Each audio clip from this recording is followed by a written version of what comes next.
Niku anak wedok pernah ini. Mbak Birgita niki. Nggih. Oh, jin. Pret kok diakoni anak wedok. Lho kudune bangga. Seharusnya niku Pak Dalang nuwun sewu. Pak Iya. Gareng niku malah seperti papa saya. Soalnya kan tadi kan disuruh sama panitia untuk mengumpulkan KTP nggih to, Pak. Terus saya melihat napa kelahirannya Pak Gareng niku 1977 nggih to Pak Gareng. Jenengan itu saumuran papa saya Pak Gareng. Jadi kula niku pantes manggil jenengan niku papa. Yo anggepen aku papahmu. Iya papa. Tadi aku diolok-olokin sama Pak Dalangnya. Katanya aku itu pacarnya banyak padahal kan aku jomblo papa.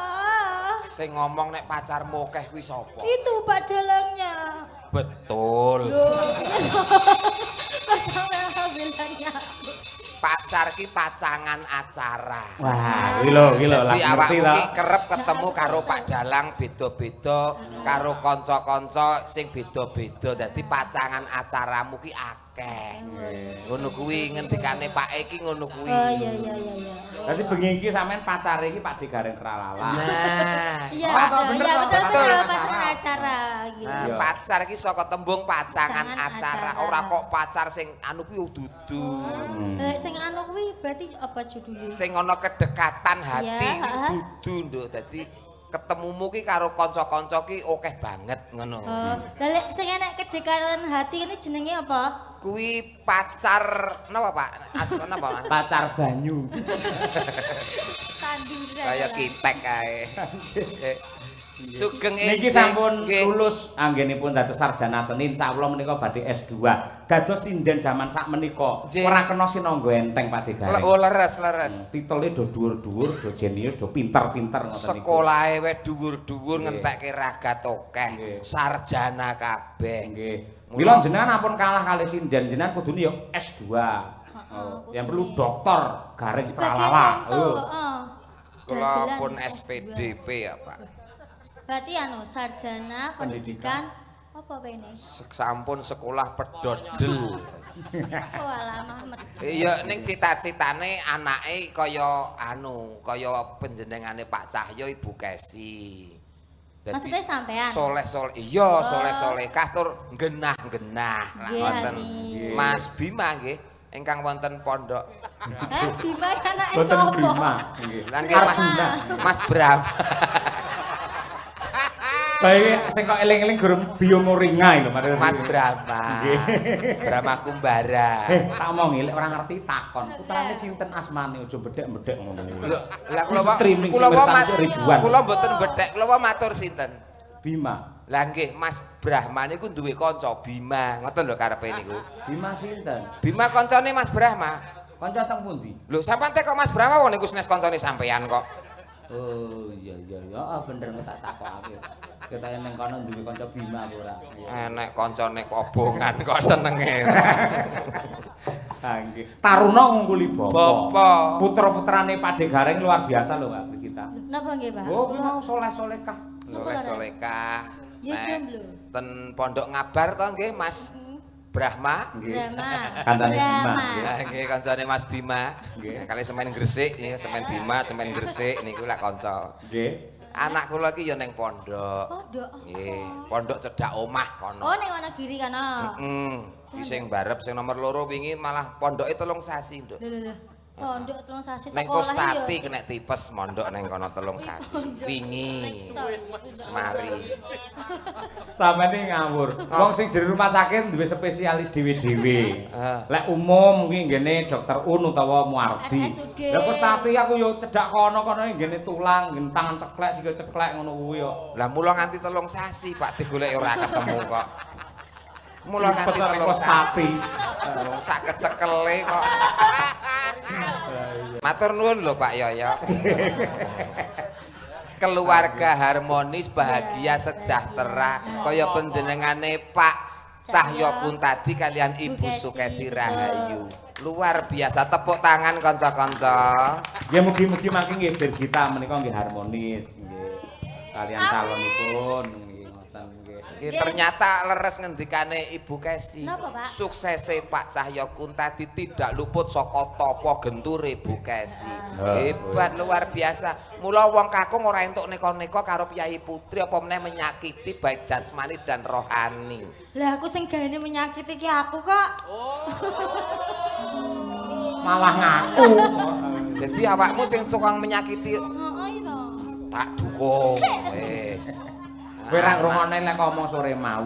Nggih. Betul, Pak. Malah pacangamu ku sing pancen piyayine iki jos, ngerti makna mencintai. Tegasnya tidak hanya tidak mensakiti orang yang dicintai, namun siap menerima rasa sakit yang diberikan oleh orang yang dicintai. Lho kaya ngono kuwi lho. Angel golek piyayi kaya ngono kuwi. Seru, Nduk. Seru tenan. Angel, Pak. Jeru kok gak saka jerune akeh minggir kok. Bayu-bayu ben kok.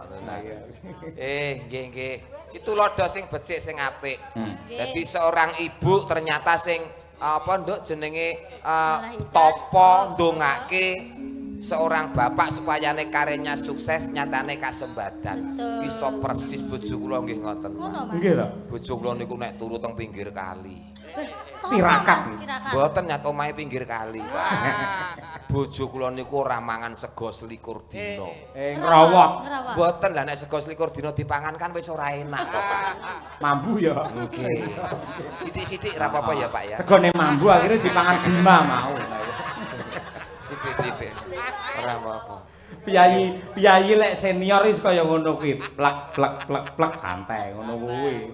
Nyantai, Pak, Nyantai. Terus kula remen kali panjenengan, jenengan iki sangat disiplin. Sing jenenge pelawak yen macak gareng, yo kudu nganti goro-goro mergo metune Ponokawan nggih goro-goro. Yo nek perlu nganti rampung kukut tok, Pak. Nggih. Jenengan niku? Nggih nek perlu. Kula tau nate kok nganti rampung mulih kalih dalange tau kok. Sebabe Ngenteni bayarane dalange iki dadak ijol dhuwit iki lho, Pak. Ijol dhuwit ngoten. Tau kula ngoten niku tau. Ya aku ora lho. Wong mboten. Ngalang kok diraja. Nggih. Ning ngoten niku bapak kula riyen nggih ngoten. Bapak lak cara manajemennya lawas ngoten. Bapak kula mobilnya Cherry. Dados bareng tanggapan ngeten nggih, mandeg tengen Bang Jun pundi ngoten niku. Bapak teng jero niku nggo amplop dilebokne ngoten. Celuk siji-siji. Ponadi mara, Pak Ponadi mara sing ngendang. Paringi amplop plek ngoten niku terus Yanto mara plek ngoten. Jiman niku jane mboten diceluk. Ning Sukadi omong, "Man, celuk Mbah Sukrone lho." Mara Jiman nu. Ngapa, Man? Jare diceluk. Urung wis keri. Jangkrike diapusi karo Sukadi ngono. Ngono wis biasa. Zaman riyen pancen ngoten, Tur Pak. modele dalang biyen iki sosok ngene iki. Kowe tak tambahi aja omong kancamu.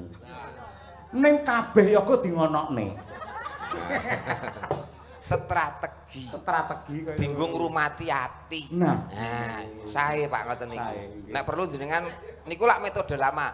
Dicake sakniki nggih sae. Pak, ngoten niku, Pak. Lah, saiki kena didoni yoga lek aku carane.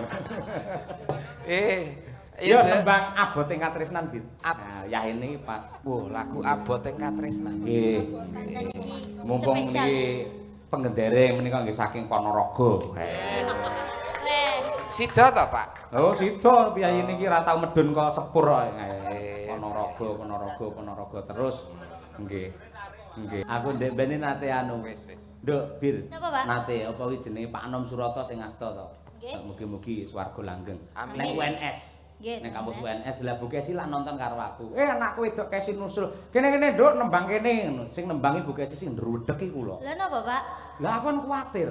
Kuwatir napa? Kuwatir lek nganti enek klerune biyene kan malih kenek ta aku engko. Nggih. Ah, Bu Kesi nembangi ngimpi. Ngamburu ing awang-awang. Ngoten niku aku iso kaya salting dhewe malian. Napa nggih, Pak? Mergo kabeh wong nyawang aku. Aku nyumer rokok lek ngrokok piye? Niku anu, Pak, salting nggih, Pak. Bingung dhewe nggih. Mergo kabeh pengrawit abdi lho, nyawang aku kabeh kok. Niku berarti jenengan panik napa ada suatu kebanggaan tersendiri? Loro-lorone ya panik ya bangga ngono kuwi. Kira-kira sampean Mergo sing ndi, ibu Mas? saged nembang wonten mriku. Panike. Sisi-sisi tanduk aku ya tak omong. Iya, Pak Dek. Ya nang Iya, terusno. Pak. Terusno Dek. Wis lali temane. Iya, kira-kira sampean iki sing ndi, Mas? Hei, Mas, weh.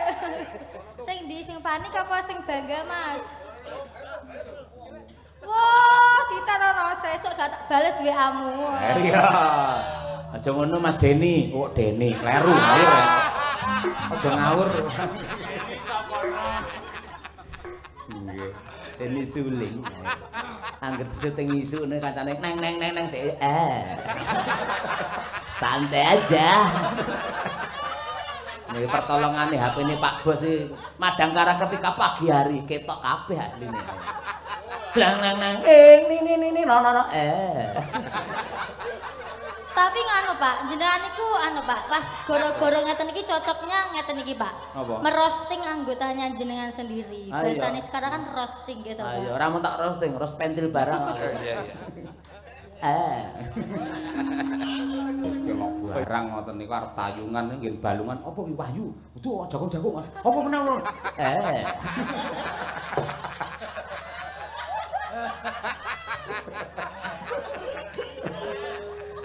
Ora tau digarapi ya Mas Deni ya. Wong dhek WA karo aku kapan-kapan kula Pak. Oh iya. Dipek pengen digarapi ngantek WA ya Pak. Kali WA ben ketok gen muncul. Iya. Niku.